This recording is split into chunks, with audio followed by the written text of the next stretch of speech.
আজকের বিশ্ব রাজনীতি এমন এক মোড়ে দাঁড়িয়ে আছে যা গত কয়েক দশকের মধ্যে সবচেয়ে ভয়াবহ। একদিকে ধ্বংসের রণহুঙ্কার, অন্যদিকে পর্দার আড়ালে বাঁচার লড়াই। এই মুহূর্তে পুরো বিশ্বের চোখ মধ্যপ্রাচ্যের দিকে। প্রশ্ন একটাই, তৃতীয় বিশ্বযুদ্ধ কি তবে দরজায় কড়া নাড়ছে? খবর সংযোগের টপ নিউজের আজকের এই বিশেষ ভিডিওতে আমরা এমন কিছু চাঞ্চল্যকর তথ্য ফাঁস করব যা শুনলে আপনি শিউরে উঠতে পারেন। আপনারা কি জানেন ইসরায়েলের সেই দাপুটে আকাশ প্রতিরক্ষা ব্যবস্থা আয়রন ডোম আজ কেন ব্যর্থতার মুখে? ইরান এবার তাদের ক্ষেপণাস্ত্রের মাথায় এমন এক মরণঘাতী প্রযুক্তি যুক্ত করেছে যার সামনে অসহায় হয়ে পড়েছে আইডিএফ। ইসরায়েলি জেনারেলরা নিজেরাই স্বীকার করছেন এই গুচ্ছ বোমার বৃষ্টি থামানোর কোনো পথ তাদের জানা নেই। কিন্তু যুদ্ধের ময়দানে যখন আগুনের খেলা চলছে তখন পর্দার আড়ালে কি তড়িঘড়ি করে পালানোর পথ খুঁজছে তেল আবিব? কেন ইসরায়েলি পররাষ্ট্রমন্ত্রী হঠাৎ বলতে শুরু করলেন যে তারা আর অনন্তকালব্যাপী যুদ্ধ? শুধু তাই নয়, লড়াই এখন আর কেবল ইসরায়েল ইরানের মধ্যে সীমাবদ্ধ নেই। মার্কিন ঘাঁটিগুলোতে ইরানের একের পর এক হামলায় খোদ পেন্টাগন আজ নড়ে চড়ে বসেছে। প্রথমবারের মতো তারা স্বীকার করেছে তাদের শতাধিক সেনার আহতের খবর। আহত হবে না, এটা নিহত হবে। কারণ আপনি যদি নিরপেক্ষ নিউজটা বিশ্লেষণ করেন তাহলে দেখবেন প্রচুর পরিমাণে মার্কিন সেনা নিহত, যাকে বলে হতাহত হয়েছে। যাক, সে কথা পেন্টাগন একটা স্টেটমেন্ট দিয়েছে আজকে সকালে, এটাই বড় কথা। এর মাঝে রাশিয়ার প্রেসিডেন্ট ভ্লাদিমির পুতিন কেন বারবার ফোন করছেন তেহরানে? ডোনাল্ড ট্রাম্পের সাথে আলোচনার পর পুতিনের এই নতুন চাল কি কোনো বড় যুদ্ধের সংকেত নাকি শান্তির দুতিয়ালি? পুরো ভূ রাজনীতির মানচিত্র বদলে দেওয়া এই খবরগুলোর বিস্তারিত বিশ্লেষণ নিয়ে আমি থাকছি পুরোটা ভিডিও জুড়ে।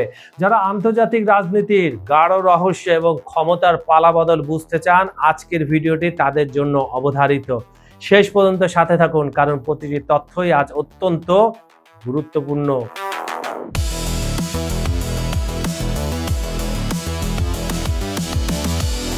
ইরানের ছোড়া অত্যাধুনিক ব্যালিস্টিক ক্ষেপণাস্ত্র প্রতিহত করা ক্রমে দুঃসাধ্য হয়ে উঠছে বলে স্বীকার করেছে ইসরায়েলি প্রতিরক্ষা বাহিনী আইডিএফ। সম্প্রতি প্রকাশিত এক বিশেষ সামরিক মূল্যায়নে আইডিএফ জানিয়েছে ইরান তাদের ক্ষেপণাস্ত্রের প্রায় অর্ধেক অংশে গুচ্ছ বোমা বা ক্লাস্টার বোমা ওয়ারহেড ব্যবহার করছে। এই প্রযুক্তির কারণে ইসরায়েলের শক্তিশালী আকাশ প্রতিরক্ষা ব্যবস্থা এখন বড় চ্যালেঞ্জের মুখে। প্রযুক্তির বিধ্বংসী ক্ষমতা। আইডিএফ এর বিশেষজ্ঞদের মতে ইরানের এই বিশেষ ওয়ারহেডগুলো লক্ষ্যবস্তুর আকাশে পৌঁছানোর পর কয়েক ডজন ক্ষুদ্র সাবমিউনিশনে বিভক্ত হয়ে যায়। প্রতিটি ক্ষুদ্র বোমার উচ্চমাত্রায় বিস্ফোরক থাকে যা প্রায় 10 কিলোমিটার এলাকা জুড়ে ছড়িয়ে পড়ে এবং ব্যাপক ধ্বংসযজ্ঞ চালাতে সক্ষম। এই কৌশলের কারণে একটি ক্ষেপণাস্ত্র মাঝ আকাশে ধ্বংস করলে এর ছড়িয়ে পড়া ক্ষুদ্র বোমাগুলো নিচে পড়ে প্রাণহানি ও অবকাঠামোগত ক্ষয়ক্ষতি নিশ্চিত করছে। আর এটা কখন শুরু হয়েছে বন্ধুরা, আপনারা জানেন? যখন মোস্তফা খামেনি শপথ নিয়েছেন, নতুন রাহাবার হলেন, নতুন খামেনি হলেন, তারপরে তার অন্য লেভেলের হামলা চলছে এখন ইসরায়েল এবং মার্কিন ঘাঁটিতে মধ্যপ্রাচ্যে।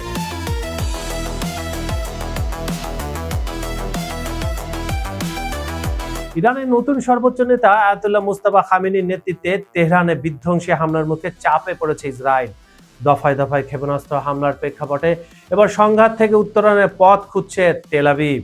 ইসরায়েলি পররাষ্ট্রমন্ত্রী গিডিয়ন সারাফ স্পষ্ট করেছেন তারা ইরানের সাথে কোনো অনন্তকালব্যাপী যুদ্ধ চালিয়ে যেতে আগ্রহী নয়। আজ এক সংবাদ সম্মেলনে তিনি জানান এই যুদ্ধ কখনো কিভাবে শেষ করা হবে সেই বিষয়ে তারা বন্ধু দেশ যুক্তরাষ্ট্রের সাথে আলোচনা ও সমন্বয় করবেন। আসল কথা কেউ বলছে না, তারা পালাতে চাইছেন। মূলত পরিস্থিতির ভয়াবহতা মার্কিন পরামর্শের উপর ভিত্তি করে যুদ্ধ বন্ধের চূড়ান্ত সিদ্ধান্ত নিতে চায় ইসরায়েল। এমন মার খাইছে, এখন তারা পালানোর পথ খুঁজছে। ধন্যবাদ ইরান।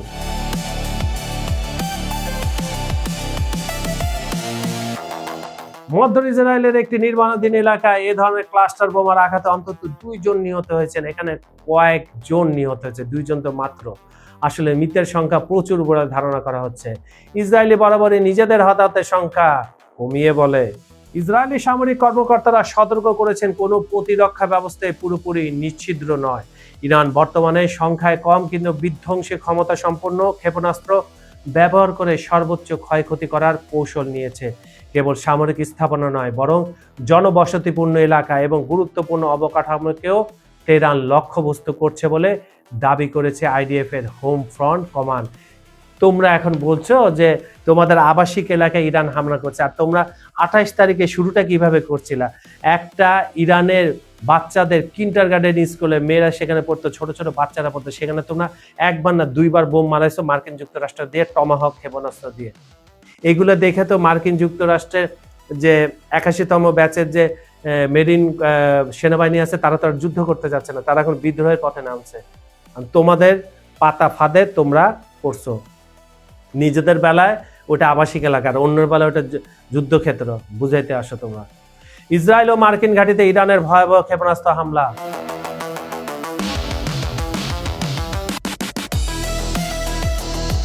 মধ্যপ্রাচ্যে ভূ রাজনৈতিক পরিস্থিতি নতুন এক অত্যন্ত ঝুঁকিপূর্ণ মোড়ে এসে দাঁড়িয়েছে।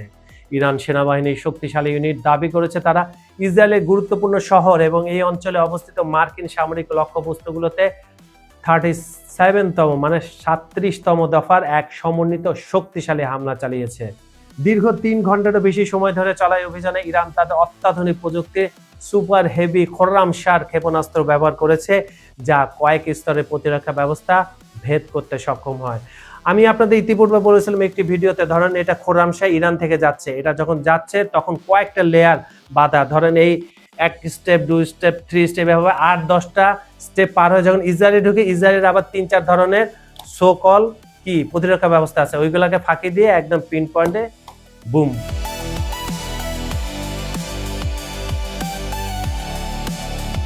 ইরানের ফার্স্ট নিউজ এজেন্সির প্রতিবেদন অনুযায়ী ইরান এবার অত্যন্ত সুনির্দিষ্ট লক্ষ্যবস্তুতে আঘাত হেনেছে। এর মধ্যে অন্যতম হলো তেল আবিবের দক্ষিণে অবস্থিত হাইলা স্যাটেলাইট যোগাযোগ কেন্দ্র, যেখানে দ্বিতীয়বারের মতো হামলা চালানোর দাবি করেছে তেহরান। এছাড়া পশ্চিম জেরুজালেম, হাইফা এবং পীর ইয়াকুবের বিভিন্ন গুরুত্বপূর্ণ সামরিক স্থাপনাকে লক্ষ্য করে এই ক্ষেপণাস্ত্রগুলো ছোড়া হয়। ইসরায়েলি সংবাদ মাধ্যম চ্যানেল 12 নিশ্চিত করেছে তেল আবিবের কাছে একটি ক্ষেপণাস্ত্র আঘাত হানলে বেশ কয়েকজন আহত হন, তারা নিহতকে আহতে রূপান্তরিত করে। ফ্যান্টাস্টিক কান্ট্রি, যা সাধারণ নাগরিকদের মধ্যে ব্যাপক আতঙ্ক সৃষ্টি করেছে। সাধারণ জনগণ শত বাংকারের নিচে ভয় ইঁদুরের মতো গর্তে লুকাইছে, তাদেরকে বাধ্য করছে নেতানিয়াহু। Same about Netanyahu. মধ্যপ্রাচ্যে ক্রমবর্ধমান উত্তেজনা প্রশমনে রাশিয়ার প্রেসিডেন্ট ভ্লাদিমির পুতিন আবারও ইরানের প্রেসিডেন্ট মাসুদ পেজেশকিয়ানকে ফোন করেছেন। এত ঘন ঘন ফোন, নিশ্চয়ই কোনো কারণ আছে। হয় ইরানকে বলছে আরো হামলার গতি বাড়া দাও, যা লাগবে আমি দেবো, আর নাহলে বলবো তোরা যুদ্ধ থামো। আমার মনে হয়, আমার যদি আপনার বিশ্লেষণটা শুনতে চান তাহলে মনে হয় যে যুদ্ধ আরো চালা যেতে বলবো। কারণ হরমুজ প্রণালী বন্ধ হওয়াতে সবচেয়ে বড় লাভ হয়েছে কার? ঠিক ধরেছেন, পুতিনের, রাশিয়া। তাদের তেল বিক্রি বেড়ে গেছে। 10ই মার্চ রাতে ক্রেমলিনে বরাত দিয়ে রুশ সংবাদ সংস্থা তাস এই তথ্য নিশ্চিত করে। ফোনালাপে পুতিন মধ্যপ্রাচ্যে বর্তমান অস্থিতিশীল পরিস্থিতি নিয়ে উদ্বেগ প্রকাশ করেন এবং রাজনৈতিক উপায়ে সমস্যা সমাধানের আহ্বান জানান। বিশেষ করে ইরান ও ইসরায়েলের মধ্যকার সাম্প্রতিক সংঘাত ও উত্তেজনার প্রেক্ষাপটে এই আলাপচারিতা অত্যন্ত গুরুত্বপূর্ণ বলে সবাই ধারণা করছে। গত কয়েকদিনে পুতিন ব্যাপক কূটনৈতিক তৎপরতা চালিয়েছেন। 6 মার্চ পারস্য উপসাগরের নেতাদের সাথে এবং 9 মার্চ মার্কিন প্রেসিডেন্ট ডোনাল্ড ট্রাম্পের সাথেও তিনি টেলিফোনে কথা বলেন। ট্রাম্পের সঙ্গে আলোচনার পরেই পুতিন ইরানের প্রেসিডেন্টের সাথে এই দ্বিতীয় দফা কথা বললেন। রাশিয়ার পক্ষ থেকে জানানো হয়েছে অঞ্চলটিতে ইসরায়েল ও যুক্তরাষ্ট্রের আগ্রাসনের বিষয়টি এই আলোচনায় প্রাধান্য পেয়েছে। বিশ্ব নেতাদের এই ধারাবাহিক যোগাযোগ মধ্যপ্রাচ্যের যুদ্ধ থামানোর একটি বড় ইঙ্গিত হিসেবে দেখা হচ্ছে। ইরানের সঙ্গে চলমান সংঘাত ও উত্তেজনার মধ্যে এই প্রথমবারের মতো মার্কিন সেনাদের আহতের আনুষ্ঠানিক সংখ্যা প্রকাশ করল পেন্টাগন। আজ এক বিবৃতিতে পেন্টাগন জানায়, ইরানের সঙ্গে সংশ্লিষ্ট বিভিন্ন হামলায় এ পর্যন্ত প্রায় 140 জন মার্কিন সেনা আহত হয়েছেন। তবে এর আগে ব্রিটিশ সংবাদ সংস্থা রয়টার্স তাদের এই প্রতিবেদনে আহতের সংখ্যা প্রায় 150 বলে দাবি করেছিল, যা নিয়ে আলোচনার সৃষ্টি হয়। কিন্তু হতাহতের সংখ্যা কয়েক হাজার বলে নিরপেক্ষ সূত্র দাবি করেছে। পেন্টাগনের মুখপাত্র শন প্যানেল এই তথ্যের সত্যতা নিশ্চিত করে জানান, আহতদের মধ্যে অধিকাংশ আঘাতই গুরুতর নয়। তার মানে এরা কত সুন্দর করে কত মিথ্যা কথা প্রচার করে। পেন্টাগনের পরিসংখ্যান অনুযায়ী আহত 140 জনের মধ্যে 108 জন সেনা প্রাথমিক চিকিৎসা শেষে ইতিমধ্যে নিজ নিজ কর্মস্থলে বা দায়িত্ব পালনে ফিরে গেছে। কত সুন্দর স্ক্রিপ্টেড মিথ্যা। তবে সংঘাতের তীব্রতা একেবারে কম ছিল না, কারণ এখনো 8 জন সেনা গুরুতর আহত অবস্থায় চিকিৎসাধীন রয়েছে। তাদের শারীরিক অবস্থা নিবিড়ভাবে পর্যবেক্ষণ করা হচ্ছে এবং সর্বোচ্চ পর্যায়ের চিকিৎসা সেবা প্রদান করা হচ্ছে বলে জানানো হয়েছে। বিশ্লেষকরা মনে করছেন, পেন্টাগন এতদিন এই আহতের সংখ্যা জনসম্মুখে প্রকাশ না করলেও রয়টার্সের বিশেষ প্রতিবেদনের চাপে তারা এই প্রকৃত তথ্য দিতে বাধ্য হয়েছে। মধ্যপ্রাচ্যে ইরান ও তার বন্ধুদের সাথে যুক্তরাষ্ট্র ইসরায়েলের ছায়াযুদ্ধ ও পাল্টাপাল্টি হামলা অঞ্চলটির নিরাপত্তাকে চরম ঝুঁকির মুখে ঠেলে দিয়েছে। সামান্য আহতদের সংখ্যা বেশি হলো, 8 জন সেনা গুরুতর অবস্থা মার্কিন সামরিক মহলে উদ্বেগের সৃষ্টি করেছে। বন্ধুরা, ইতিহাস সাক্ষী আছে, যুদ্ধ কখনো কারোর জন্য শান্তি বয়ে আনে না, শুধু রেখে যায় ধ্বংসস্তূপ আর দীর্ঘশ্বাস। আজ একদিকে যখন অত্যাধুনিক প্রযুক্তির মরণঘাতী ক্ষেপণাস্ত্রের লড়াই চলছে, অন্যদিকে তখন পর্দার আড়ালে চলছে বাঁচার পথ খোঁজার রাজনীতি। প্রশ্নটা এখন আর শুধু ইসরায়েল বা ইরানের নয়, প্রশ্নটা এখন গোটা মানবতার। আমরা কি তবে এক মহাপ্রলয়ের দিকে এগিয়ে যাচ্ছি, নাকি বিশ্ব নেতাদের ফোন আলাপ আর কূটনীতিক দৌড়ঝাঁপ আমাদের এক নতুন শান্তির সকাল উপহার দেবে? আপনার কি মনে হয়, পুতিন আর ট্রাম্পের এই সমীকরণ কি পারবে মধ্যপ্রাচ্যের আগুন নেভাতে, নাকি ইরান ইসরায়েল সংঘাত রূপ নেবে তৃতীয় বিশ্বযুদ্ধে? আপনার মূল্যবান মতামত অবশ্যই নিচের কমেন্ট বক্সে জানান। আপনাদের প্রতিটি মন্তব্য আমাদের কাছে অত্যন্ত গুরুত্বপূর্ণ। আজকের এই বিশেষ বিশ্লেষণ যদি আপনার তথ্যবহুল মনে হয়, তবে ভিডিওটি শেয়ার করে অন্যদের জানার সুযোগ করে দিন। আর আন্তর্জাতিক রাজনীতির এমন সব ইনসাইড স্টোরি সবার আগে পেতে খবর সন্দেহ চ্যানেলটি সাবস্ক্রাইব করে বেল আইকনটি চেপে রাখুন। আপনারা কে কোন দেশ বা প্রবাসের কোন শহর থেকে আমাদের দেখছে তা জানাতে ভুলবেন না। আপনাদের সাথে আমাদের এই আত্মিক যোগাযোগই আমাদের পথ চলার শক্তি। আজ এ পর্যন্ত আমি কাজল হায়দার বিদায় নিচ্ছি। দেখা হবে পরবর্তী ভিডিওতে বিশ্বের নতুন কোনো উত্তপ্ত ইস্যু নিয়ে। ততক্ষণ পর্যন্ত সবাই ভালো থাকুন, সচেতন থাকুন আর নিরাপদে থাকুন। ধন্যবাদ সবাইকে।